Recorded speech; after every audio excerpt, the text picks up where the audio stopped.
Pole జోస్యంతో భారీ risk తీసుకున్న రవిప్రకాష్.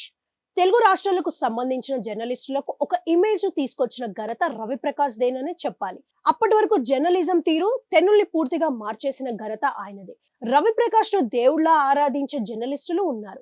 ఆయనను తిట్టిన తిట్టు తిట్టకుండా తిట్టేవారు ఉన్నారు. ఆయనతో కలిసి పనిచేసిన వారు, ఆయన కింద పనిచేసిన వారు, ఆయన గురించి ప్రత్యేకంగా తెలిసిన వారు మాత్రం ఒక మాట అనేందుకు కాసింత తటపటాయిస్తుంటారు. కొన్ని ఆరోపణలు పక్కటి పెడితే జర్నలిస్టుగా సమాజానికి ఆయన చేసిన మేలు ఎక్కువని కొంతమంది అభివర్ణిస్తుంటారు.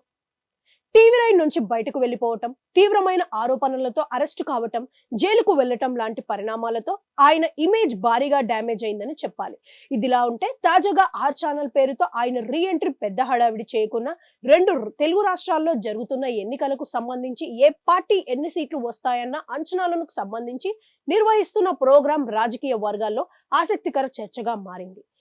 రవిప్రకాష్ అండ్ కో అంచనాల ప్రకారం ఏపీలో 110 స్థానాలకు పైనే సాధించే కూటమికి స్పష్టమైన విజయం ఖాయమని తేల్చేశారు.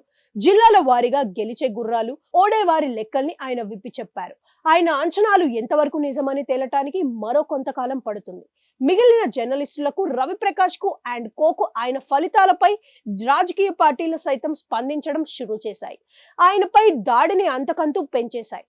మొత్తంగా చూస్తే ఎన్నికల ఫలితాలకు సంబంధించిన అంచనాల్ని వెల్లడించడం ద్వారా రవిప్రకాష్ భారీ రిస్క్ ని తీసుకున్నారని చెబుతున్నారు. ఈ ఎన్నికలకు సంబంధించి ఆయన అంచనాలు మాత్రం తేడా కొట్టినా ఆయన భారీ మూల్యాన్ని చెల్లించాలని చెబుతున్నారు. ఇంతకాలం ఆయనపై ప్రజల్లో ఉన్న నమ్మకం మొత్తం దెబ్బతినే ప్రమాదం పొంచి ఉంటుందన్నారు. ఇప్పటి వరకు జరిగింది ఒక ఎత్తు అని ఓటరు నాడిని పట్టుకున్నట్లుగా చెబుతున్న రవిప్రకాష్, దానికి సంబంధించి ఎన్నికల ఫలితాలు తేడాగా వస్తే ఆయన ఇమేజ్ డ్యామేజ్ కావటమే కాదు, ఇప్పటికే ఆయన మాటల్ని నమ్మలేని పరిస్థితుల్లోకి వెళ్లిపోతారు. కెరియర్ లో ఎన్నో ఆటుపాట్లు ఎదుర్కొన్న రవిప్రకాష్ తాజాగా వెల్లడించిన ఎన్నికల అంచనాలు ఏ మాత్రం తప్పినా ఆయనకు, ఆయన ఛానల్ మనుగడకు పెను ప్రమాదం ఖాయం అంటున్నారు. ఇంత రిస్క్ తీసుకున్న రవిప్రకాష్ ఫ్యూచర్ ఏమవుతుందన్న విషయం తేలాలంటే జూన్ మొదటి వారం వరకు వెయిట్ చేయక తప్పదు.